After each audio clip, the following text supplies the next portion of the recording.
da na taba ganin hotonka da dada a kanka. Wannan ta shehu ce. To shi wannan ta tashi ta mece ce? Iskanci. Ba gani ba mu da ba ga muna fito da ita ba shi kuma fa ka duba gani mana ya boye ta sai bai so a gani.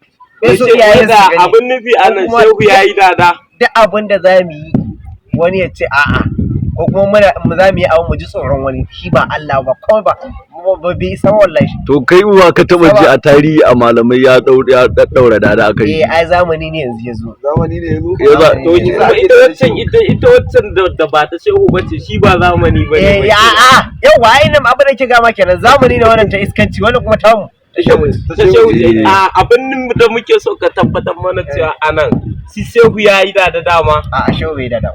Amma kuma ya ce a yi ta. Bai ce a yi ba. To me yasa aka yi ta? Saboda ka san duk wanda ka gani ma da barin ga ma magana gaskiya. Dan hakika ne. Dan hakika ne. Shi kuma wancan me yasa kuka ce shi dan iska ne saboda ya yi da iskanci. Ko kuma duk wanda ile cikakken dan fara ne ba za ka yi da dada ba. Ko ba ka ba. Dai da kibo. A'a kizo ai kuma wannan ka fita kaidan musulunci. Kuma me yasa suke akwai masu kiran ai. A'a kai yanzu akwai hoton ka na ga hoton ka da kitsan kai ya aka kai kitsan. Wani kizo. Na ga hoton ka da dada kuma na ga shi da kitsan kai ya aka kai. Wannan ra'ayi ne ai ne daga dama nai. Kai ma ka fita daga musuluncin kenan. Kawai dai shagala kawai ka ce kai ma ka fake da faira dai kawai kana shagala kana jin kai. Ƙarya ne ni. To me dan faira ne. Kai dan faira ne. Gaskiya ne. Gama. Yanzu ne zaka ga wa jama'a su fahimce ka kai dan faira ne. Ka san me? Yanzu jama'a yanzu ba uwa ma yanzu nan karkara ana ta zagi yan faira ban ga mai su kai ba. Har da kan mana shehu an yi da kan mana shehu.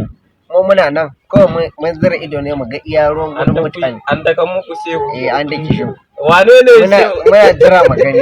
Shehu na da suka yi wafati ba wanda muka ji an ce gashi a tarihi an buge shi.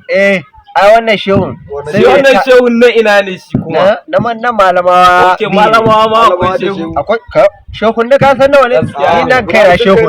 Kai kanka shehu ne. Ni nan kai na shehu. Gama. Wai da abin tambaya anan. Wai me amfani me shehu take nufi ne? Ba ka san shehu me take nufi ba? Ai tambaya. Kuma wajen malamai su ga ma. Ai kai ma mutum da kai ma shehu ne. Yanzu ko na ga ma ba za ka yi da ba. Kamar ya? Baka zama kamar inda maulan mu dan antike. To assalamu alaikum jama'a, kamar yadda dai muka yi alƙawarin kawo muku cigaban wannan rakod na bayanin wannan bawan Allah gashi nan dai mun yi ƙoƙarin hakan to sai dai ba mu san iya ina ma dai zai tsaya ba. Abu dai ya fara guri ya fara guri. Gashi nan dai kuna jin dai inda muka fara tafiya da shi, kuna jin dai bayanan da yake yi dai akan wannan bayan Allah yan faira su suna yin abu ne domin Allah da annabi ba don wani ba.